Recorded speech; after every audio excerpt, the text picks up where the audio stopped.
Hachem. Ok, Bezrat Hashem. Aujourd'hui, on va parler quelques minutes des livres de Rabbi Nachman, ce qu'on appelle Sifrei Rabbeinu. Ok, qu'est-ce qui fait partie de Sifrei Rabbeinu, des livres de Rabbi Nachman? Bien évidemment, l'Ikutei Moharan, l'explication de l'Ikutei Moharan de son élève principal, Rabbi Nathan, l'Ikutei Halachot. Et puis, il y a les contes de Rabbi Nachman, il y a le Likutei Tfilot, qui sont les prières de Rabbi Nathan qu'il a fait sur les enseignements de Rabbi Nachman. L'Ikutei Etzot, les conseils de Rabbi Nathan. Etzot Amevuarot, les conseils de Rabbi Nathan qui ont été expliqués par le Rav Shimshon Barsky. Et je ne vais pas tous les citer. Ok, Baruch Hashem, on a pas mal de livres qu'on appelle Sifrei Rabbeinu, qui sont les livres officiels, qui font partie de la bibliothèque idéale que l'on doit avoir à la maison, en tout cas en partie, pour recevoir la Yirat Shamayim du tzaddik. Parce que justement, il faut dire une chose, c'est que la Yirat Shamayim, on la reçoit du tzaddik. Oui, c'est les tzaddikim qui, au travers de leurs livres, qui sont en fait des perceptions qu'eux-mêmes ils reçoivent dans la Torah. Rabbi Nachman, quand un tzaddik il s'élève, il va à un certain niveau. On a vu la dernière fois qu'il reçoit des cadeaux pour faire progresser le Ham Israël, pour leur donner du date, pour leur donner de la connaissance, pour aussi leur donner aussi des perceptions qui sont en général réservées que pour les tzaddikim.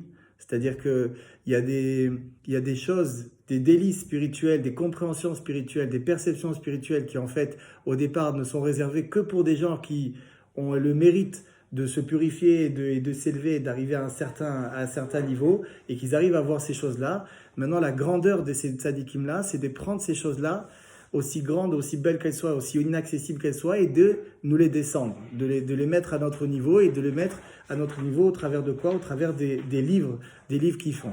Et c'est ça Sifrei Rabbeinu, c'est-à-dire que Rabbi Nachman a dit qu'un mot de mon livre, c'est Kolel toute la Torah, ça inclut toute la Torah. C'est des mots avec une puissance qu'on a besoin beaucoup de méditation sur ça, sur ce que nous a dit Rabbi Nachman. Mais on voit chaque jour tous ceux qui aujourd'hui sont là maintenant après quelques années de venir à Ouman, d'étudier les livres de Rabbi Nachman. Ils ont tous normalement dans leur cœur cette première fois, ce premier contact qu'il y a eu avec un livre de Rabbi Nachman. C'est-à-dire que, on va dire, je ne sais pas, dans une majorité écrasante de cas, les gens se sont attachés à Rabbi Nachman au travers d'un mot de Rabbi Nachman, d'une phrase et d'une lecture d'un livre de Rabbi Nachman.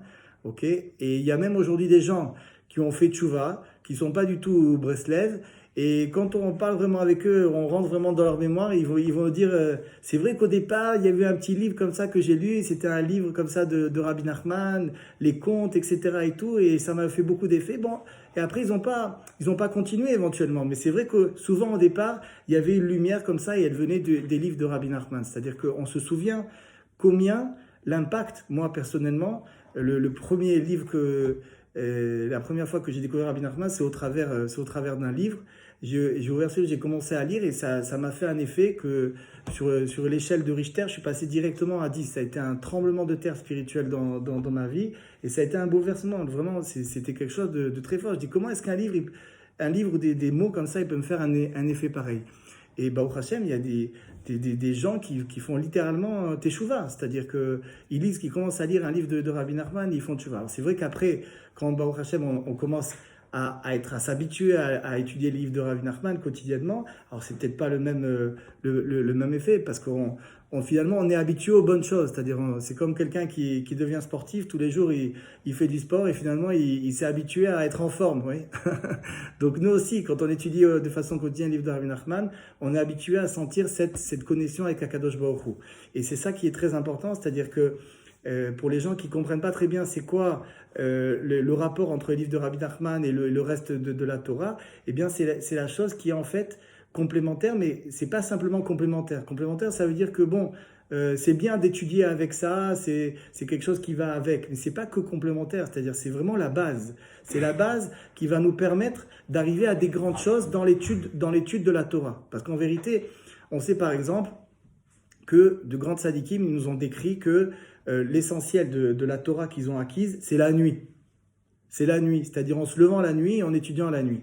eh ben, on peut tous témoigner que celui qui nous a aidés, nous a fait comprendre combien c'est important de se lever la nuit au moment de Chatzot et de prier au lever du jour et d'étudier de la nuit, c'est Rabbi Nachman. C'est-à-dire, il y a beaucoup d'autres tzadikim qui l'ont dit, mais Rabbi Nachman, il le dit tellement, et sous toutes les coutures, il le présente tellement bien. Et puis, il y a aussi cette lumière dans les choses qu'il dit, comme il les ramène, comme il ramène du Zohar, il ramène du Midrash, il ramène des choses comme ça tellement claires, que ça devient une évidence pour nous, et il nous donne aussi la force.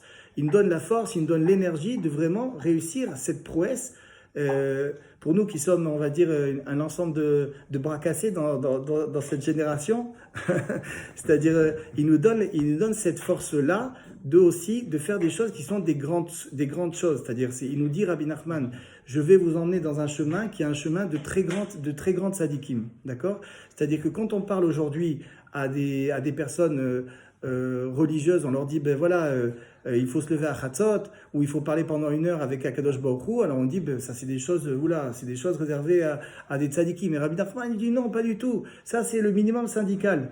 Oui, se lever à Chatzot et faire 1 heure par jour de parler avec Hachem, c'est le minimum syndical. Donc en fait, c'est une chose de le dire, mais une autre paire de manches, comme on dit, c'est de réussir à nous le rentrer dans le cœur et faire qu'on pratique cette chose-là. Et ça, c'est les Sifrei Rabbeinu. C'est-à-dire que les Sifrei Rabbeinu, ils nous donnent la Yirat Shamaim, la crainte d'Akadosh Baruch Hu, et c'est marqué Reshit Chochma Yirat Hashem. Le début de la sagesse, c'est la crainte de Dieu. C'est-à-dire que si on a une grande quantité de crainte de Dieu, vraiment on a une grande crainte de Dieu, alors on va pouvoir rentrer dans la sagesse de Dieu, dans la Torah d'Akadosh Baruch Hu, avec, on va dire, avec une certaine sécurité, qu'on n'est pas en train de prendre un mauvais chemin. Parce que des fois, s'il n'y a pas beaucoup d'Yirat Shamayim, on rentre et on acquiert beaucoup de Chokhmah. Alors c'est marqué que Mishe Chokhmato Meruba Mimaasav, Chokhmato Mistaleket. C'est-à-dire que celui qui n'a pas Maasav, c'est-à-dire les faits, ce qui va concrétiser les actions qu'il va faire, si notre Chokhmah elle est plus grande que les actes que l'on va faire, c'est-à-dire notre crainte de Dieu, la crainte de Dieu, c'est quand on craint Akadosh Baruch Hu, ça veut dire qu'on veut faire ce qu'Akadosh Baruch Hu nous demande. Et ça, c'est les actions. Celui qui a un niveau d'action qui est amoindri par rapport à sa crainte de Dieu, alors effectivement, là, il y a un problème, il y a un déséquilibre. Et sa chokhmah, même s'il a étudié beaucoup, sa chokhmah, elle n'est pas mitkayemet, c'est-à-dire elle ne se transforme pas dans un changement dans les midot et dans un changement dans notre action dans le quotidien. Donc, la Yirat Shamayim, la Emouna aussi, c'est-à-dire que Rabbi Nachman, il nous pousse, c'est vraiment celui qui est le plus grand entraîneur, le plus grand coach pour se mettre à la prière. Et Dieu seul sait si c'est pas facile la prière. C'est marqué que la prière, c'est quelque chose qui est suprême, qui est d'un niveau suprême, et que l'homme, il dédaigne la prière. Elle est dédaignée par l'homme. Pourquoi? Parce que c'est quelque chose qui a un monde caché. Le monde de la prière, c'est un monde caché. C'est Alma Deit Kassia, c'est-à-dire que accéder à la prière, c'est quelque chose qui est compliqué, peut-être aussi parce que quand on étudie, tout de suite, on a un retour sur investissement. On a étudié quelque chose, on a compris, on a quelque chose en poche, on peut le raconter à quelqu'un, et puis c'est quelque chose de clair, la prière, c'est quelque chose d'évident.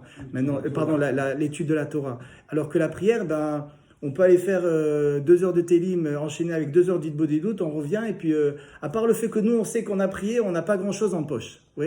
Mais on a beaucoup en poche parce qu'on a fait des grandes choses, mais on ne sait pas très bien ce qu'on a fait. C'est-à-dire, on ne voit pas un fax, un télégramme en nous disant voilà, tu as réussi à sauver telle personne, ça y est, ton frère, il va faire tchouva, t'inquiète pas, maintenant, ça y est, ces gens. On a fait des choses extraordinaires avec la prière et personne nous annonce ce qu'on a fait avec notre prière. Donc c'est un monde caché et c'est compliqué pour nous de prier. C'est pas quelque chose qui nous vient, c'est quelque chose qui est naturel normalement, mais c'est quelque chose avec la galoute, avec l'exil qui a disparu. Et qui vient et qui réussit à nous mettre à la prière, non seulement dans les prières classiques, nous apprendre ce que c'est Tfila Bekoach, c'est-à-dire qu'il faut prier avec toute notre force, dire tout Bekavana, prier avec chacun des mots. C'est Rabbi Nachman, qui nous aide à partir à faire Hitbodedut de façon quotidienne, à nous lever la nuit, à faire Hitbodedut à nuit. C'est aussi Rabbi Nachman. Et c'est pas parce que c'est quelque chose de nouveau dans la Torah. C'est pas nouveau dans la Torah. On sait depuis Yitzhak Avinu, depuis les Havot, que la Hitbodedut, c'est quelque chose de naturel. Yitzhak, alors la soie Bassadé, il est allé converser dans les champs. La soir, c'est converser. Converser, ça veut dire parler. Parler avec qui? Parler avec quelqu'un. Il n'était même pas en minyan à ce moment-là, parce il a mis en place la tfila de mincha, donc à ce moment-là, c'était pas un minyan, c'était le premier mincha qu'il a fait. Et la Torah, il nous dit, c'est la soir, c'est-à-dire c'était une conversation. Mais évidemment, même si c'est quelque chose de très ancien, on a besoin de quelqu'un qui soit un grand maître, qui sache descendre ça à notre niveau et nous donner les forces de mettre ça en pratique. Et ça, ce n'est que au travers de l'étude des livres de Rabbi Nachman. Maintenant, la question, c'est combien on doit étudier les livres de Rabbi Nachman? Quelle est la proportion qui est importante de ces livres-là? Alors, ce qu'il faut comprendre, c'est que les livres de Rabbi Nachman, ils vont donner, comme on a dit, de l'Aïra, de la Emouna, et ils vont nous donner aussi un ensemble de définitions. D'accord? Puisque les tzadikim, ils s'élèvent à un niveau tel qu'ils arrivent à avoir une compréhension claire, complètement débarrassés de toute forme d'imaginaire de la Torah. Et c'est pour ça que ça s'appelle Sam Chaim, c'est-à-dire c'est un élixir de vie. Les livres des tzadikim, c'est un élixir de vie. Parce que si on ne comprend pas bien ce que dit la Torah, ou si on a le malheur de tomber sur quelqu'un qui nous enseigne la Torah de travers, et ça arrive aussi, alors on va être dans Sam Mavet. On va être dans un chemin qui est un chemin de mort, Chas v'Shalom. C'est-à-dire qu'on va être dans une Torah d'angoisse, dans une Torah de tristesse, dans une Torah sans Emouna. Et les tzadikim, ils nous donnent des définitions claires. Et quand on a ces définitions-là, alors, Bezrat Hashem, on peut réussir à concevoir chaque chose comme il se doit et vivre une vie d'un juif, on va dire, qui fait la Torah et les mitzvot avec un minimum de joie, avec un minimum de confiance en soi, et puis simplement d'être bien dans sa peau quand on fait le judaïsme. Et ça vient d'une étude quotidienne, intensive des livres de Rabbi Nachman. Rabbi Nachman, il a dit, à Sefer Sheli, Tzer Lakiroto, Yachar Ve'afour, il faut le connaître d'un côté et de l'autre, c'est-à-dire il faut le connaître par cœur. Ouais, il faut le connaître par cœur. Et connaître par cœur le livre de Rabbi Nachman, le Likutei Moharan, celui qui se propose ça, il a besoin d'étudier au moins tous les jours une bonne heure. Maintenant, chacun à son niveau, chacun là où il se trouve. Si quelqu'un aujourd'hui il étudie 2 heures par exemple, alors on va dire qu'il peut étudier 1 heure le livre de Rabbi Nachman et 1 heure le reste, c'est-à-dire la halacha, la Gemara, ce qu'il peut étudier. Et maintenant, si quelqu'un a posé la question un jour à Rabbi Israël, qui étudiait 7 heures par jour, Rabbi Israël lui a dit c'est bien d'étudier 4 heures les livres de Rabbi Nachman et 3 heures le reste.